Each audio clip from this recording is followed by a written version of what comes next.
वैष्णवपुर नाम के एक राज्य में राजू नाम का 12 साल का एक छोटा लड़का रहता था। एक दिन राजू अपनी माँ के साथ बाजार गया था, घर का कुछ सामान खरीदने। घर लौटते वक्त रास्ते में उन्होंने अचानक देखा कि राजा घोड़े पर सवार होकर जा रहे हैं और आसपास उनके सैनिक हैं। वो रास्ते से हटकर खड़े हो गए।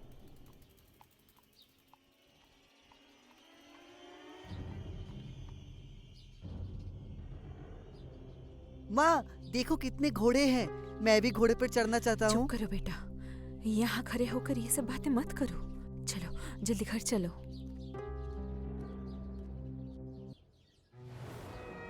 आप मुझे वहाँ से जल्दी जल्दी घर क्यों लेके आए?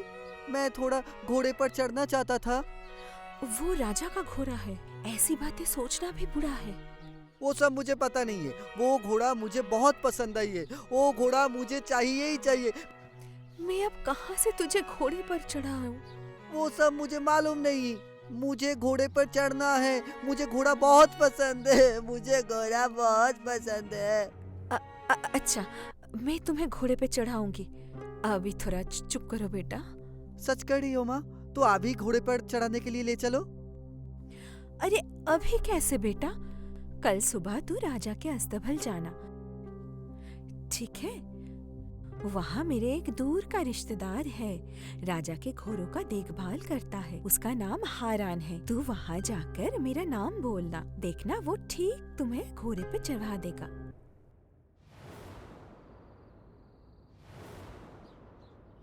अगले दिन सुबह होते ही राजू राजा के अस्तबल की तरफ निकल पड़ा। वहां हरान को ढूंढकर उसने अपना परिचय दिया। फिर उसने घोड़े पर चढ़ने की अपनी इच्छा बताई। क्या कह रहा है राजू? तू राजा के घोड़े पर चढ़ेगा, किसी को पता चला तो क्या होगा जानता है? क्या हो जाएगा मामा? थोड़ा सा ही तो चढ़ूंगा घोड़े पर। सुन, महाराज बहुत गुस्से वाले हैं। अगर उन्हें एक बार भी पता चला कि उनके घोड़े पर मैंने तुझे चढ़ाया है तो वो तेरा और मेरा दोनों का हालत खराब कर देंगे। कुछ नहीं होगा मामा, किसी को कुछ पता नहीं चलेगा। मैं थोड़ी देर चढ़कर चला आऊंगा। एक बार चढ़ने दो ना मामा। ठीक है, जब इतना कह रहा है तो चढ़ने देता हूँ, लेकिन ध्यान से चढ़ना और ख्याल रखना कि घोड़ा दौड़े नहीं और ज्यादा दूर मत जाना।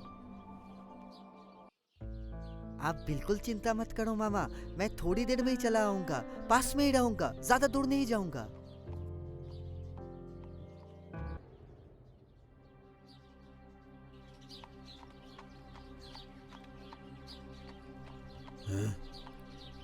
अरे वो घोड़ा मेरा है ना? किसकी इतनी बड़ी हिम्मत कि मेरे घोड़े पर घूम रहा है? सैनिक, जल्दी इधर आओ। जी, हुक्म करें राजा जी। वो जो देख रहे हो ना, मेरे घोड़े पर चढ़ के घूम रहा है, कौन है वो बदतमीज? उसे मेरे दरबार में हाजिर करो और जिसने उसे चढ़ाया उसे भी लेकर आना।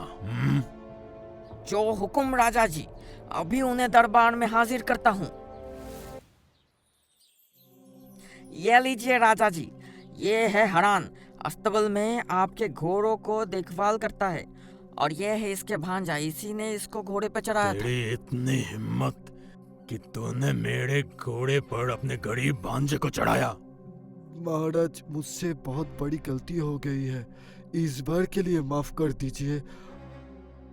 तू जानता है मेरे घोड़े का कीमत क्या है? तुम्हारी 3 पुश्तें मिलकर भी ये घोड़ा नहीं खरीद सकती। महाराज, इसमें मेरे मामा का कोई दोष नहीं है। मैंने जिद की थी घोड़े पर चढ़ने के लिए। कृपया करके आप मामा को कुछ मत कहिए। तो बच्चे, गरीबों की ख्वाहिशें नहीं होती, नहीं जानते? हाँ, हैसियत नहीं है लेकिन शौक पूरे है। हमसे बहुत बड़ी गलती हो गई है महाराज, इस बार के लिए माफ कर दीजिए। आप तो महान है ना। सैनिक, दोनों को 100-100 कोड़े मारकर राजमहल से बाहर निकाल दो। मामा को मत मारिए महाराज, मामा का कोई दोष नहीं है, मैंने जिद की थी, मुझे मार लीजिए। नहीं महाराज, वो बच्चा है। आप जो सजा देना चाहते वो सिर्फ मुझे दीजिए, उसे छोड़ दीजिए। अब पकड़े गए हो तो सारी नौटंकी हो रही है। ए लड़के, सुन ले, तुझे राजमहल के आसपास भी नहीं दिखना चाहिए। और हरान, तुझे भी कल से काम पे नहीं आना है। ऐसा मत कीजिए महाराज, हम गरीब आदमी हैं, आपके पैर पकड़ता हूँ। ये नौकरी नहीं रही तो परिवार के साथ भूखे मर जाएंगे। तुम लोग जो गरीब हो, ये मेरे घोड़े पर चढ़ने से पहले याद रखना चाहिए था। सैनिक, इन्हें लेके जाओ। चल चल जल्दी यहाँ से चल चल। मंत्री, जिस घोड़े पर वो गरीब का लड़का बैठा था, उसे महल से निकाल दो। राजा के हुक्म के मुताबिक राजू और हरान को 100 कोड़े मारकर राजमहल से निकाल दिया गया। उसके साथ साथ घोड़े को भी निकाल दिया गया। राजू और हरान राजू के घर लौट गए। क्या रे राजू, ऐसे उदास होकर क्यों अकेले बैठे है? चल घर चल, बहुत उदास लग रहा है तू। नहीं मामा, मेरी वजह से आपकी नौकरी चली गई, मैं घर नहीं जाऊंगा, मुझे कुछ अच्छा नहीं लग रहा है। मामा, हो सके तो मुझे माफ कर दीजिएगा। नहीं नहीं नहीं, तू पागल है क्या? वो सब कुछ नहीं। उस अत्याचारी घमंडी राजा के पास काम करना मुझे भी अच्छा नहीं लगता था।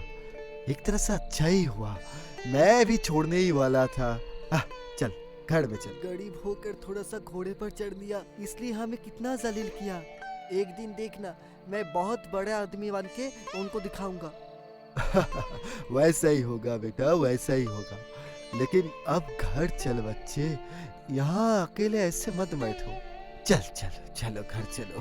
ठीक है मामा, चलो, लेकिन उससे पहले मुझे वादा कीजिए कि काल बाजार से मुझे कुछ कुछ चीजें ला के देंगे। क्या चीज चाहिए तुझे बेटा? बोल, अगर मेरी हैसियत में हुई तो मैं जरूर ला के दूंगा। बहुत सारे कपड़े और एक बहुत बड़ी सी बांस की टोकरी। टोकरी इतनी बड़ी होनी चाहिए कि उसमें एक साथ 2-3 लोग खड़े हो सके। हाँ मामा, ठीक है ना? ठीक है, वो खरीद के दूंगा। लेकिन ये सब को लेकर तू करेगा क्या? एक बहुत ही मजेदार चीज बनाऊंगा मामा। बैठे बैठे ये चीज बनाने की आइडिया आ गया। अब बस कल सुबह वो चीजें लाके देंगे मेरे को, फिर देखना कितना मजा आता है। ठीक है?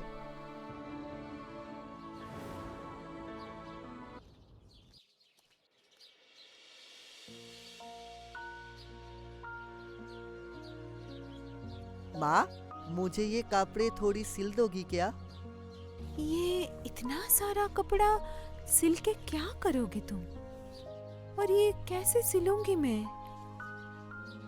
आप इन कपड़ों को एक साथ मिलाकर एक बड़े से बैलून जैसा सिल दो, फिर देखना कितना मजा आता है।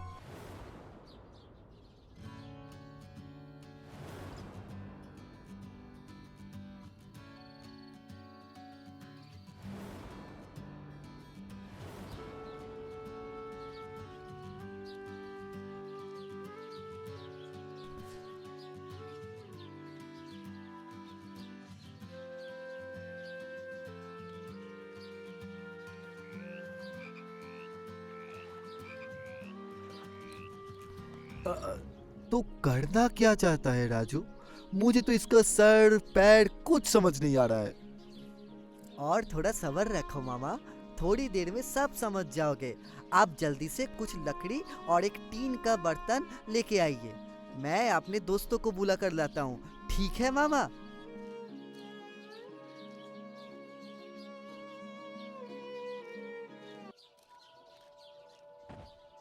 शिबू, हारू, तुम दोनों मिलकर इस कपड़े को उठाओ। और मामा, आप मुझे इस टीन के बर्तन और लकड़ियां दो।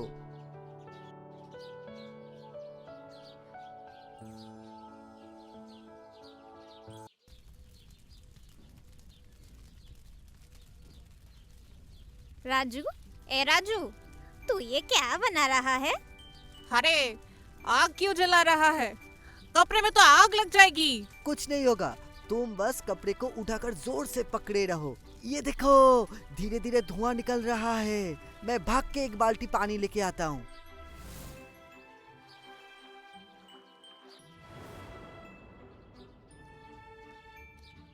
ये लो, मेरा फानूस तैयार हो गया। चलो मामा, अब सब मिलके उस टोकरी में बैठते हैं।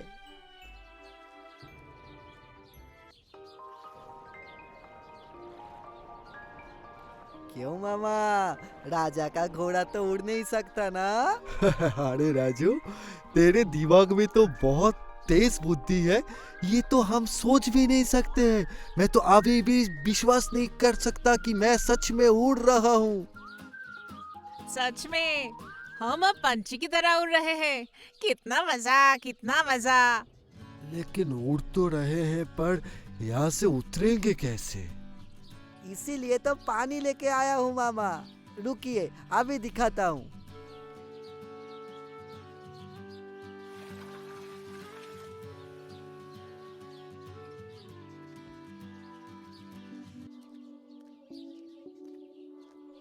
सबको कैसा लगा बोलो? मेरे पास बोलने के लिए कोई शब्द नहीं बचा है। बस सोच रहा हूँ तेरे दिमाग में कितना बुद्धि है राजू। लेकिन ये सब देखकर मेरे दिमाग में भी एक आइडिया आया है। हाँ बताओ। क्या आइडिया मामा? देखो, सब लोग नाव से नदी पार करते हैं। अगर हम इस फानूस से नदी पार करवाते हैं तो कैसा रहेगा? इस तरह हमारे लिए रोजी रोटी की भी एक इंतजाम हो जाएगा और गांव के लोग फानूस भी चढ़ लेगा थोड़ा। बहुत अच्छा आइडिया है मामा। तो वैसा ही होगा। कल सुबह से हम इस फानूस को लेकर नदी किनारे चले जाएंगे।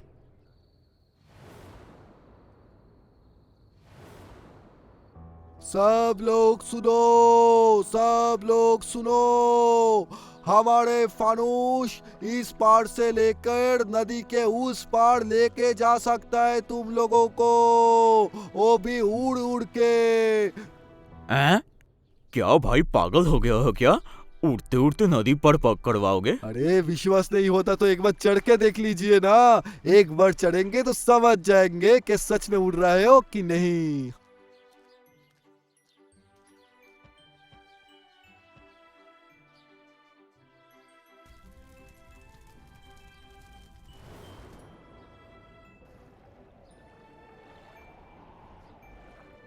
अरे हम सच में उड़ रहे हैं। अरे सच में उड़ रहे हैं। अरे ये तो अभी शस्य कांड हो गया।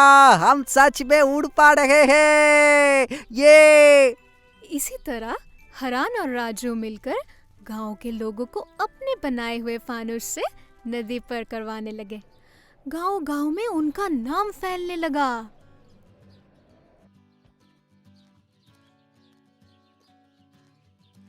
हम तो नाव से भी ज्यादा जल्दी नदी के इस पार से उस पार चले आए फानूस पर चढ़कर। ये तो बहुत ही मजेदार चीज है, वो भी उड़ते उड़ते। ले राजू, नाव से पार करने के लिए 50 पैसे लगते थे, मैं तुझे 1 रुपए दिया। तुम लोगों का कोई जवाब नहीं। एक दिन राजा के कानों तक ये खबर पहुंची। मंत्री, सुना है राज्य में आजकल लोग उड़ते उड़ते नदी पार कर रहे हैं। हाँ जी राजा जी, आपने सही सुना है। एक बच्चा और उसका मामा मिलकर इंसानों को उड़ाने का फानूस बना है और उसी फानूस से वो लोगों को उड़ाते उड़ाते नदी के इस पार से उस पार ले जा रहे हैं। ये एक अद्भुत चीज बनाई है इन मामा भांजे ने। पता है महाराज, राज्य के सब गरीब प्रजा उड़ रहे हैं और मैं राजा होकर उस फानूस पर नहीं चढ़ पाया। सेनापति, बोलिए महाराज। उस मामा भांजे को मेरे दरबार में हाजिर करो। जो हुकुम महाराज, अभी हाजिर करता हूँ।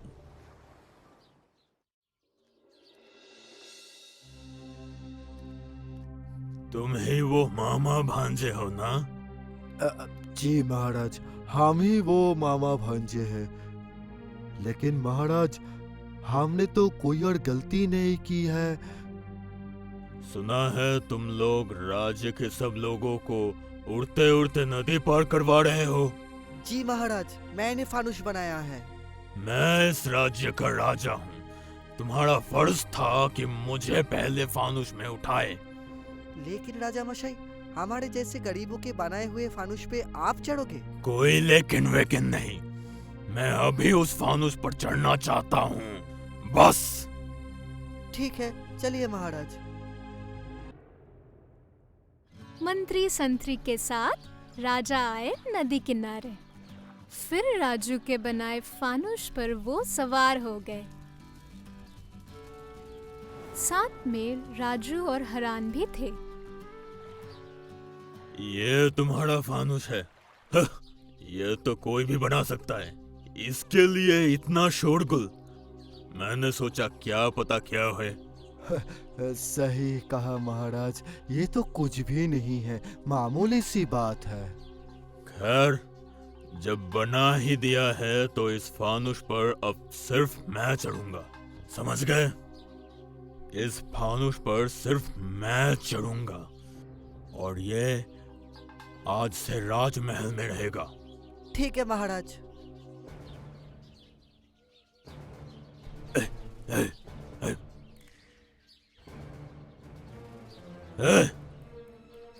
तूने मुझे छुआ क्यों?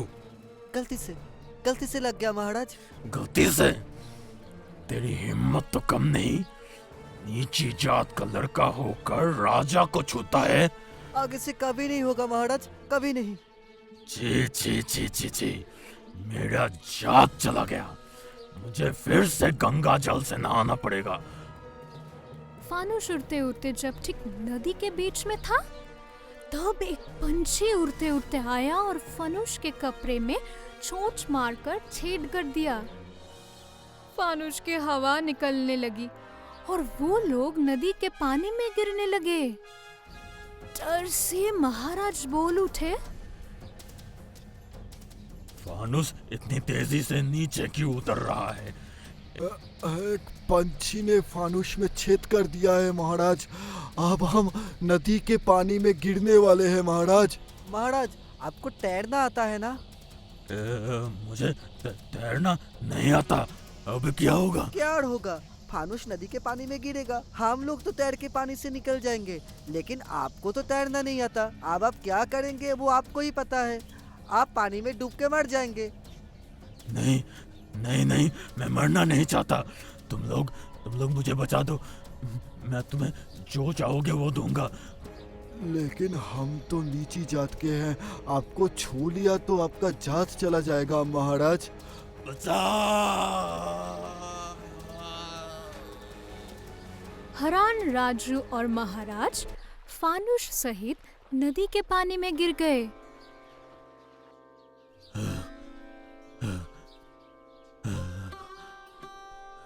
तुम लोग मामा भांजे थे, इसलिए मैं जिंदा बच गया। लेकिन मैंने तो तुम लोगों को बहुत बेइज्जत किया है।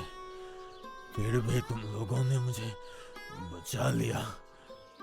तुम लोग बहुत अच्छे हो। आपने हमारी बेइज्जती की है, ये जितना सच है उतना ही ये भी सच है कि आप हमारे महाराज हैं। हम आपको किसी भी कीमत पर मरने नहीं दे सकते, क्योंकि आपके ऊपर काफी जिम्मेदारियां हैं महाराज। वाह, क्या खूबसूरत सोच है। लेकिन आज अगर मैं नदी के पानी में नहीं डूबा, फिर भी मेरा चिंता, घमंड सब उस नदी में डूब चुका है। तो महाराज, क्या मेरे मामा फिर से आपके वहाँ काम कर सकते हैं? सिर्फ मामा क्यों, मामा तो काम करेंगे ही। और आज से तुम दरबार में मेरे सहकार होगे और पाठशाला भी जाओगे। तुम्हारी तेज बुद्धि से मैं बहुत खुश हुआ। इस तरह राजा ने अपना सारा घमंड नदी के पानी में बहाकर एक नई राजा बन गए और राज्य में सुख शांति लौट आई।